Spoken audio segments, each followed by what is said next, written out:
আমার ex husband আমাকে divorce দেওয়ার সময় বাড়িটি লিখে দিয়ে গেছিল। এইটা এখানকার সিস্টেম। সো আপনি যদি আমাকে $10,000 দেন তাহলে ডিভোর্স লেটারটা আপনার কাছে পৌঁছে যাবে। ওরে ব্যবসা, ওটা ভালো ব্যবসা পাইতে লইছে। শোনেন, 1 পয়সাও আমি দেবো না, তালাক হবে মাগ না। আপনার মতো মানুষের সঙ্গে সংসার করার আমার কোনো ধরনের ইচ্ছে নাই। তাই না? এই যে আপনার বোনের জামাই, রাইট? ওনাকে জিজ্ঞেস করেন যে টাকা দিতে হয় কি হয় না। আপনারা বাংলাদেশ পেয়েছেন, এখানে বিয়ের চাইতে ডিভোর্সের খরচ বেশি। সেটা যে জায়গায় হোক, সেটা আপনি একটু অসতী আছেন। কিন্তু কিরকম ওষুধ আমি মানে কি করেছি আমি? অসতী, আপনার যে একটি ছেলে আছে আপনি সেটা তো গোপন করছেন, আমাকে বলেন নাই সেটা। আপনি কি আমাকে কোনো কথা বলতে দিয়েছেন? আমি অনেকবার বলতে চেয়েছি, কোনো কথা তো শোনেন নাই। একটা কথা বলতে দেন নাই, বরং আমি আপনাকে এটাও বলেছি আমি আপনাকে বিয়ে করতে চাই না, তখন জোর করেছিলেন। কেন করেছিলেন? আর এই যে ভাই, মনে নাই আপনার ভাই কি বলেছিল? সে কিন্তু বলেছিল একটা মানুষ হলেই হয়, আর সেখানে তো আমি তো অনেক ভালো কিছু, রাইট? ভাইয়া আমি বলি কি, আপনি সংসারটা করেন। আপনার তো বাচ্চা কাছে দরকার ছিলই, তাই না? তো এরকম একটা সুন্দরী বউর সাথে ফ্রিতে একটা বাচ্চাও আছে। কানাডায় করো কি কানাডায়? মুদি দোকান চালাও। পেস্টের লগে বিরাজ ফ্রি দিতে দিতে ওই ফ্রির অভ্যাস হয়ে গেছে। বাচ্চা পেয়ে কি বাচ্চার দোকান দিতে বাচ্চা ফ্রি দেবে? আর আমি এই বাচ্চা কার বাচ্চা নেবো? কি আমার বাচ্চা? টাল্টি বেল্টি কথাবার্তা।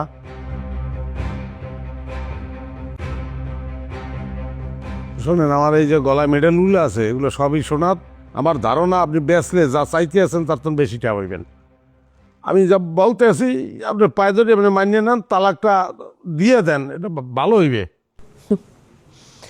বিয়ে করার জন্য এক সময় পায়ে ধরেন, আবার ডিভোর্সের জন্য আরেকবার পায়ে ধরেন। আপনারা পারেন রে ভাই, ফালতু সব। দেন মেডেলগুলি দিয়ে আমাকে যান।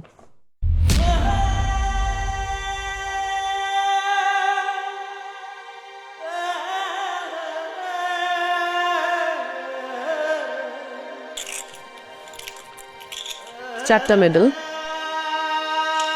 দেখেন, আমি আসলে এটা ন্যায্য কথা কই, আমি কিন্তু আপনাকে আমি তো ভালোবাসছি, বুঝছেন?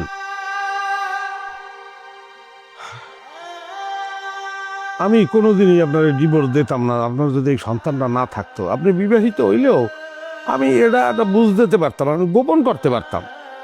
কিন্তু আপনার এই সন্তান গোপন করবো কি করিয়া? আডে চলে দৌড়ে কি গোপন করার জিনিস? কন আমার আব্বাই বলবে কি, পাড়া প্রতিবেশী কি বলবে, বন্ধু বান্ধব আছে, একটা উদ্যোগের মধ্যে পড়ে গেছি। নাহলে আমি কিন্তু এই ডিভোর্সের চিন্তা করতাম না।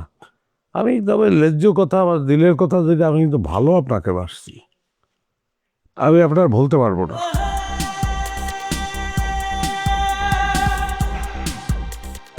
ভালো এগুলো গোল্ড আসি সারা জীবনের সৎসায়। ভাইয়া মন খারাপ করো না। হ্যাঁ, ব্যাট খাবো, আমি ড্যান্স করবো তো এখন, আমি মন খারাপ করবো না। সব গেছে তোদের কথা মতো, আমি কানাডায় আসছি বিবাহ করতে। বিবাহ মেয়েটা আমার পছন্দ হয়েছে, কিন্তু সে তো আগেই প্রোডাকশন দিয়ে বই দিছে। এই মেয়েকে আমি কিভাবে বিবাহ করবো? আব্বা অপেক্ষা করতে আছে, বন্ধু বান্ধব অপেক্ষা করতে আছে, তাদের আমি কি বলবো? বলার কারণ মুখে যাবার কারণ মেডেল ছিল আমার জীবনের সবচেয়ে গুরুত্বপূর্ণ, সবচেয়ে বড় সম্পদ, সেগুলো পর্যন্ত দিয়ে দিতে হয়েছে। আমি থাকবো না, আমার টিকিটের ব্যবস্থা করে আমি চলে যাই। ভাইয়া আর কটা দিন থাকি গেল। ভাই আর কয়টা দিন? কিসের ভরসায় আমি আর কয়টা দিন থাকবো? কিসের ভরসায় থাকবো? থাকলে ওই মেয়ের চেহারা দেখবো, আমার ভালো লাগবে। আর চেহারা দেখার সঙ্গে সঙ্গে আমার ওই বাচ্চার কথা মনে হইবে, আমি একটা দ্বিতীয় দ্বন্দ্বের মধ্যে পড়ে যাবো। আচ্ছা, এই হেডগোর পাবনায় আমার কি হওয়া লাগবে? পাগল মনে হচ্ছে আমার। Hi, all good. হ্যালো। এই যে আপনি আপনার এই মেডেলগুলি রাখেন, আর আমাকে $10,000 দেন, কারণ এই সব মেডেলগুলি ভুয়া, একটাও গোল্ডেন না। কি বলতে আছেন? আমি ভুয়া হইতে পারি? আমার মেডেলের কখনোই ভুয়া হইতে পারে না। না না, এই সবগুলি ভুয়া, একটাও গোল্ডেন না। আমি গিয়েছিলাম এগুলি সেল করতে গোল্ডের দোকানে, তো ওরা আমার চোখের সামনে টেস্ট করে বলেছে যে এগুলো একটাও গোল্ডেন না, মানে গোল্ড প্লেটেড। বোঝেন তো না গোল্ড প্লেটেড কি?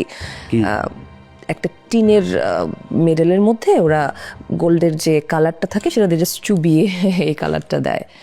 So, আপনি যখন চিটার আমি তো সেটা বুঝি নাই, আর নিজেকে এভাবে চিটারি করে চ্যাম্পিয়ন দাবি করেন।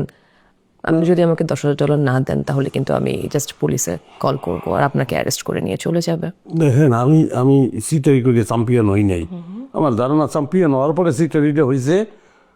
আমার আসলে টেস্ট করা উচিত ছিল, কিন্তু আমি তো সরল মানুষ, আমি বিশ্বাস করি, আমি সন্দেহ করি নাই, যে কারণে আমি টেস্ট করি নাই। আর শোনেন, আমি মিথ্যা বলতে আসছি না, চ্যাম্পিয়নরা কোনোদিন মিথ্যা কথা বলে না, বিশ্বাস করেন।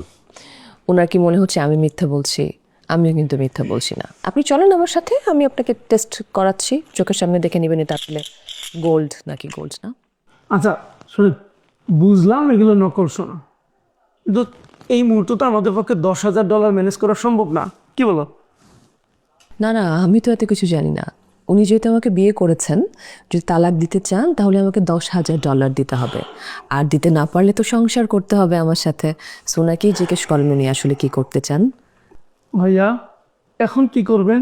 এখন তোমাকে দেখেন, আমার 2 মাস টাইম দেন, আমি কিন্তু খরের টেন, আমার কিন্তু দেশে জমি জমা আছে, কিন্তু জমিতে ব্যস্ত হইবে, দেশে যাই আমি জমি বেচার ব্যবস্থা করি, আপনাকে টাকা পাঠিয়ে দেবো। আমি তো আপনাকে আর বিশ্বাস করি না, কারণ অলরেডি আপনি আমার সাথে 2 নাম্বারই করে ফেলেছেন, চিটারি করে ফেলেছেন।